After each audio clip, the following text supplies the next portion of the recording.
It's been a while. Let's go home with Dad. Tom, who abandoned me and our daughter, disappeared with his lover 9 years ago. After learning certain information, he stepped back into our lives. Seeing him, our daughter, Catherine, said something. Who is this man? Tom was so shocked by her reaction that he was at a loss for words. And Catherine continued to confront him. My name is Emily. I'm a piano teacher, just an ordinary housewife. Tom is a teacher at an elementary school, and we met through mutual friends. I was captivated by Tom's seriousness and confessed my feelings to him. Tom, who had little experience in love, was elated by my confession and seemed to envision our future from our early days of dating to marriage. Soon after we started dating, he often said, "You're the only one for me. We're going to get married, right?" I didn't take him seriously at the time and didn't believe he was truly committed. Please marry me. For my 25th birthday, his surprise gift was an engagement ring.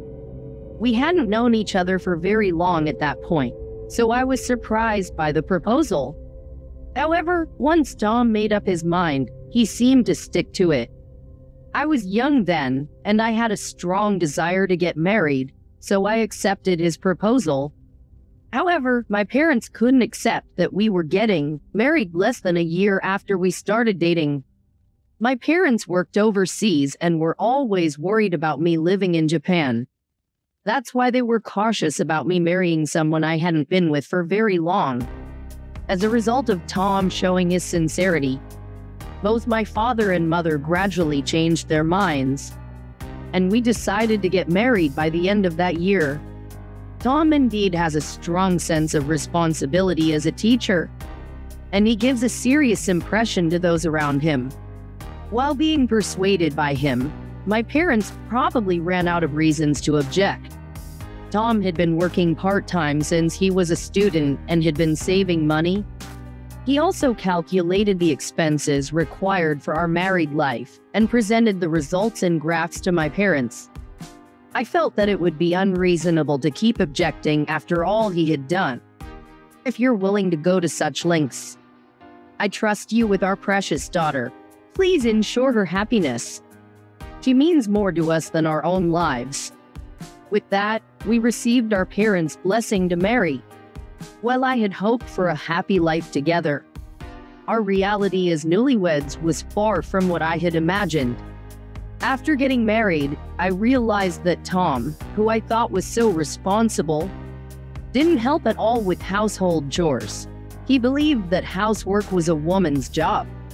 He seemed to think like an old-fashioned father, believing that he shouldn't do anything other than work.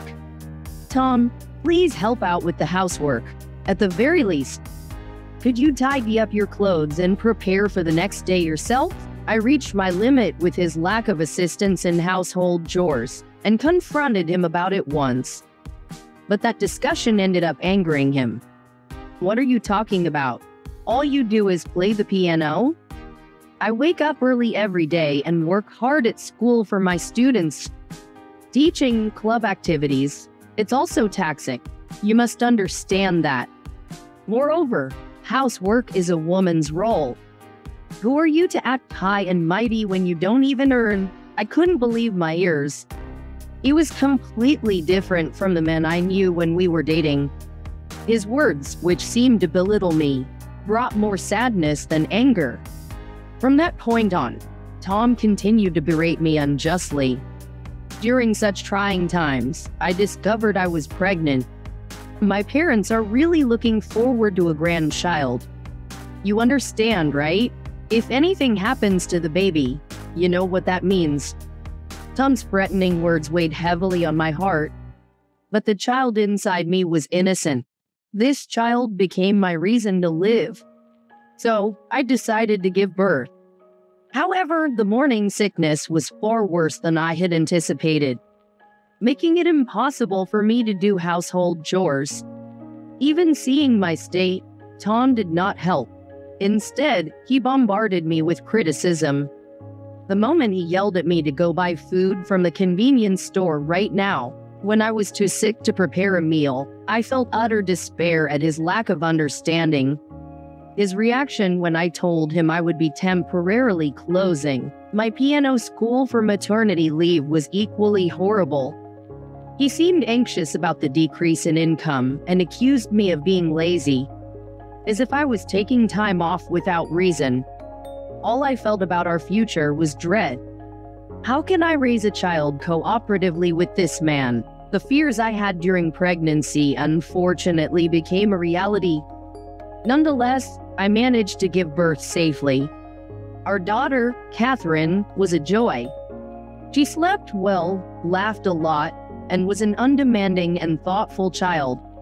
Her smiles and vibrant voice became my strength, allowing me to overcome the hardships. However, one day, as Catherine's 5th birthday approached, she suddenly fell ill. "Mommy, I feel hot. My stomach feels weird." I let her skip kindergarten to monitor her, but her condition didn't improve.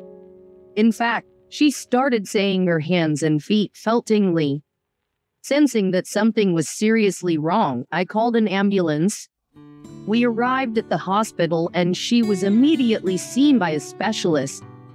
However, the diagnosis was unexpected. Catherine was diagnosed with pediatric paralysis, and we were told there was a possibility of her condition leaving lasting effects. "Doctor, is this true? What do you mean by after effect? All of a sudden, is there nothing you can do? What will become of Catherine?" Suddenly faced with a harsh reality, panic ensued and tears couldn't be stopped. Grasping the doctor's arm, I ended up screaming and pleading, "Save Catherine," in distraught. However, with the current advancements in medicine, there is no complete cure for pediatric paralysis. Symptomatic treatment was the only option to alleviate the current symptoms. I have to discuss this situation with Tom and decide together on how to deal with it.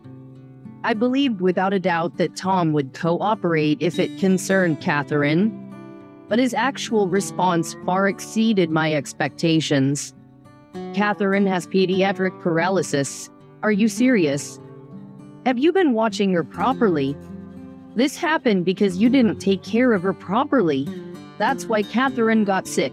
With an angry expression, Tom started saying that Catherine getting sick was my responsibility. The only way to prevent this disease was vaccination. However, the quad vaccine had not yet become widespread in Japan at that time. Thus, contracting this disease was unavoidable.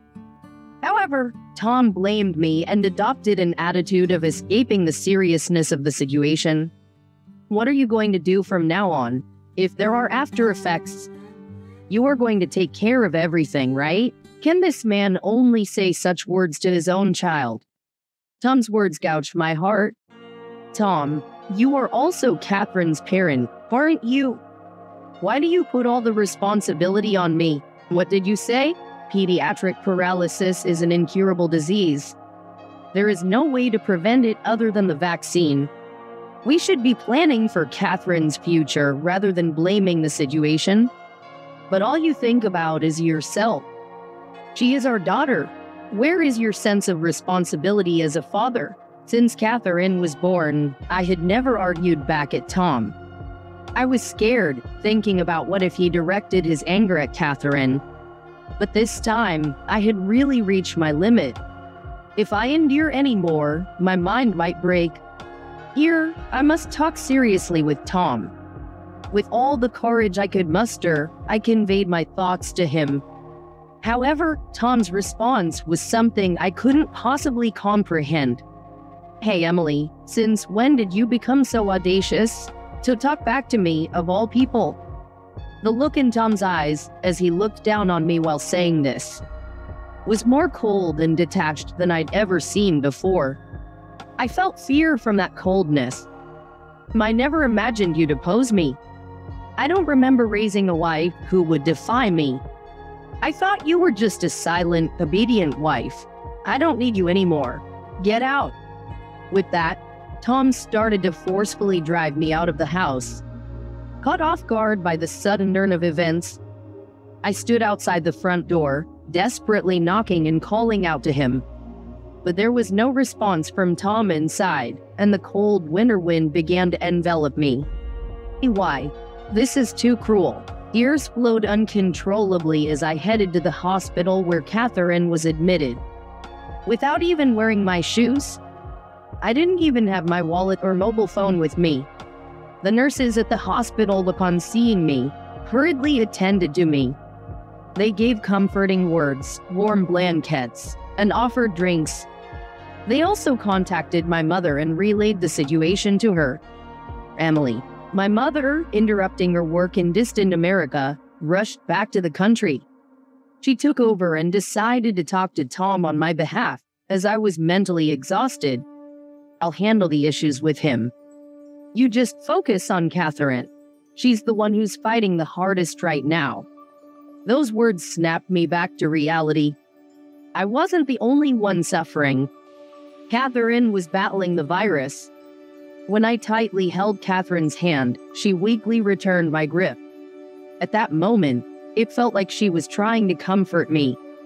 I must stay strong for her. However, the pediatric paralysis Catherine was suffering from progressed quickly, and her left leg became almost immobile.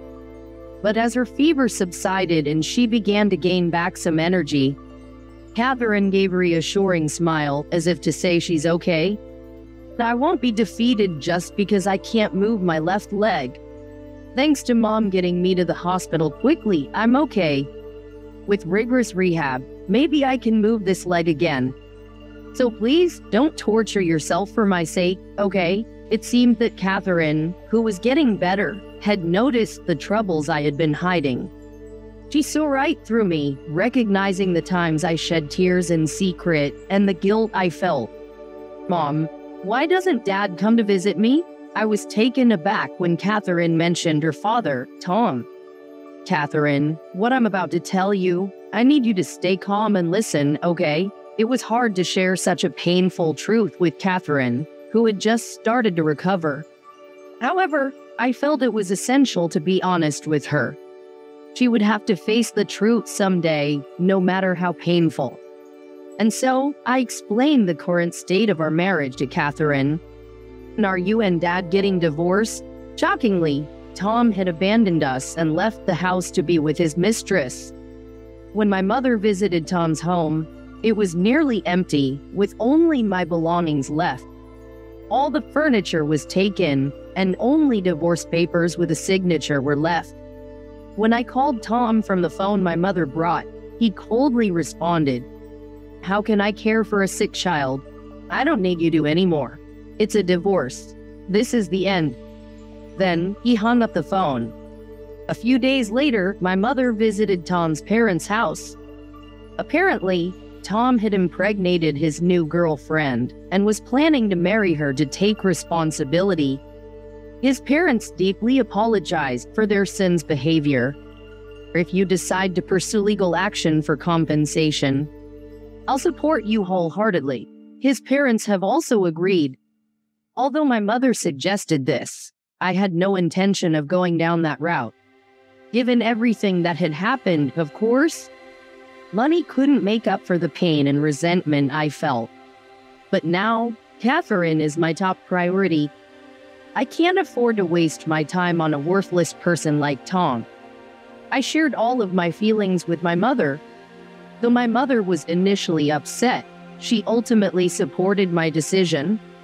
So, Dad cheated with another woman. Catherine didn't seem shocked when she heard my story and murmured the word cheated as if pondering something.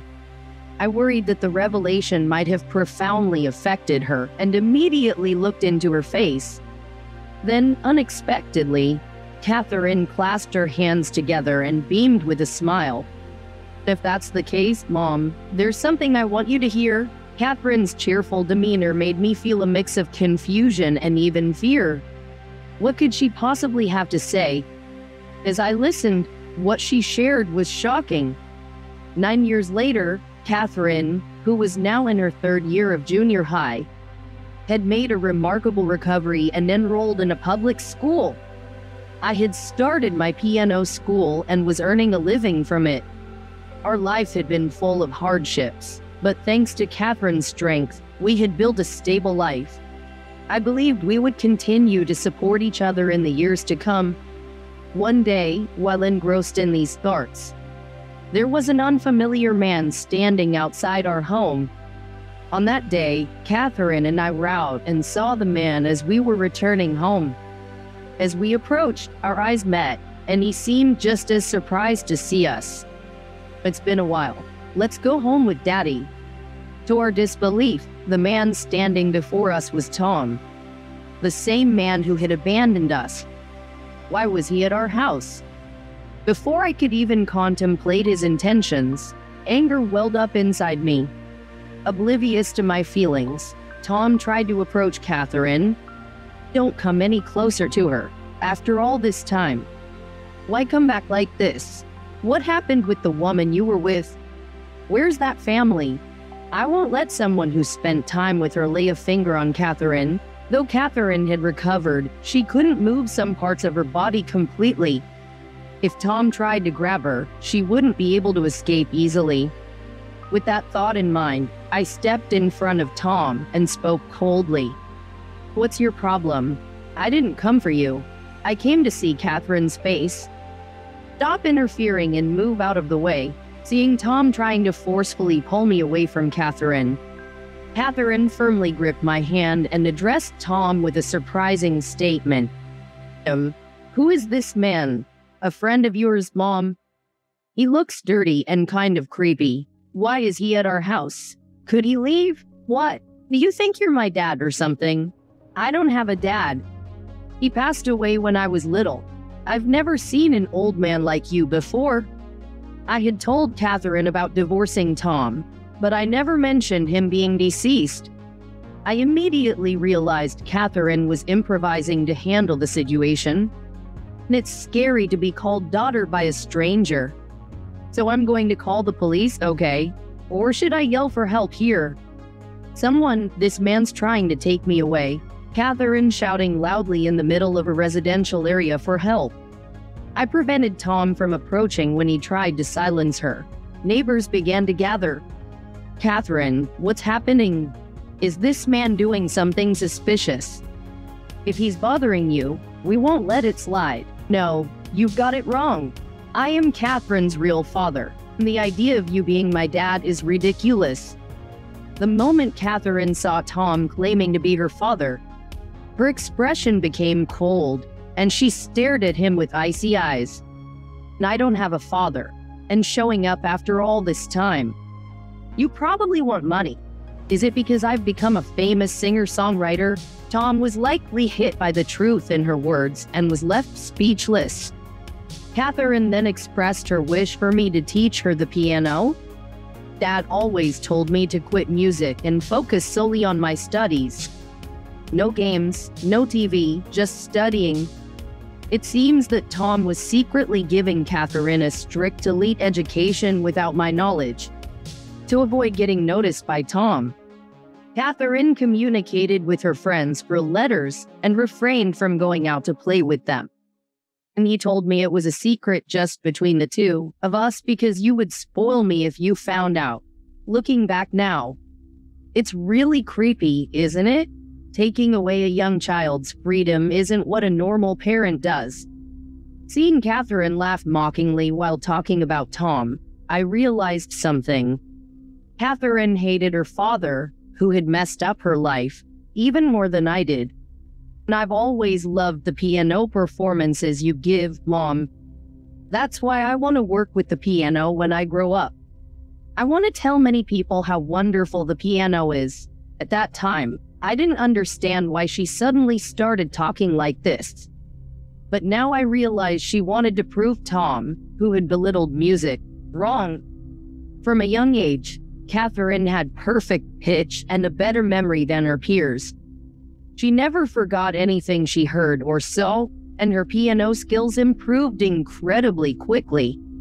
She expressed an interest in vocal training and wasn't satisfied with just the piano, showing interest in other instruments.